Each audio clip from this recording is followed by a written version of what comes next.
Big news today in the sports world coming out of the NFL. DeAndre Hopkins has signed a contract. He will be the highest paid player who is not a quarterback. Joining me today to just break down all of the NFL upcoming season is Eric Bay. Eric, thanks for joining me.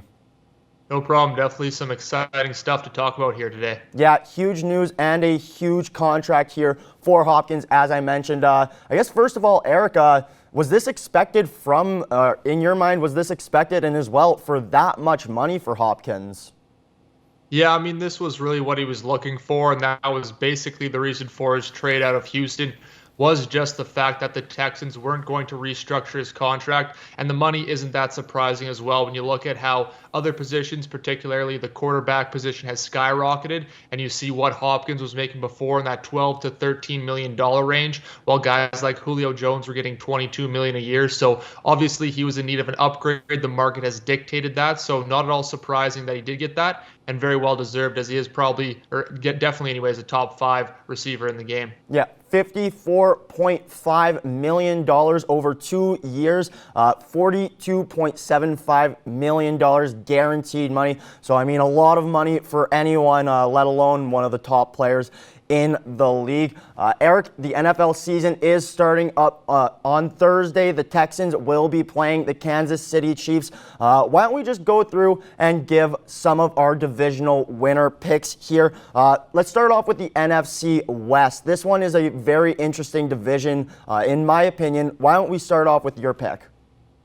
Yeah, for sure. And obviously a very popular division among people here as we head into the season. And you can obviously see why. You have teams like the 49ers who are just coming off that Super Bowl appearance. The Seahawks aren't going anywhere. And a lot of teams do like Jared Goff and the Rams to bounce back. For me, I think the 49ers take this one as well. But from what I've seen, a lot of guys are kind of disrespecting the Seahawks, putting them at about third around that 500 mark. I do think they get in and they could even contend for that division just based off of what Russell Wilson has done, the fact they have found that running game and don't need to put as much stress pass blocking on that offensive line who is kind of subpar, and their defense always finds a way to make it work. They did add Jamal Adams, kind of, replaces Jadeveon Clowney at a different position, but still adds that skill. So I do think the 49ers take it, but I think the Seahawks will make it interesting. Yeah, I think that we will be seeing 2 playoff teams coming out of this division. Like you mentioned, it is up in the air between the 49ers and the Seahawks. For myself, I am taking Seattle. When you have a guy like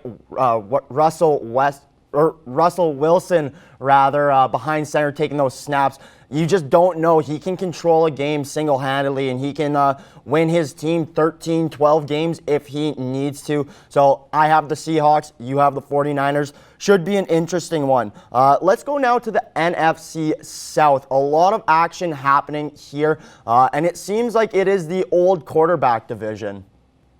Yeah, well, I think the major excitement this year is the Tampa Bay Buccaneers with Tom Brady coming in to that division, and a lot of people expecting him to make some noise.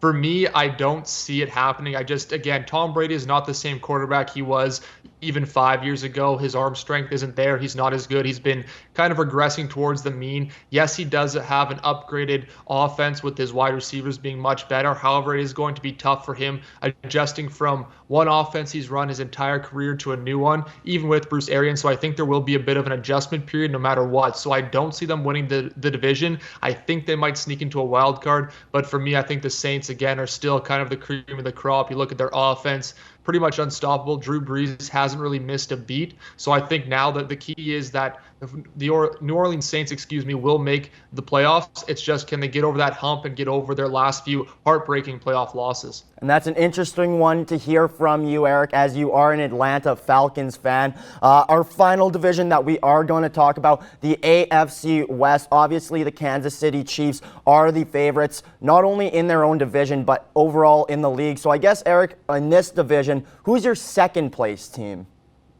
Yeah, and again, some very interesting picks. Obviously, the Broncos did well down the stretch with Drew Lock, and you also have the Raiders being led there as well. Marcus Mariota coming in there, possibly Derek Carr as well. A John Gruden offense, so always interesting. But for me, I think it's a team that lost their quarterback from last year, and that is the Los Angeles Chargers. And for me, I look at their points for and against, and despite being 5-11, they were only -8 in points for and against. Meanwhile, you look at the Oakland Raiders, now the Las Vegas Raiders, and they were -106 point differential.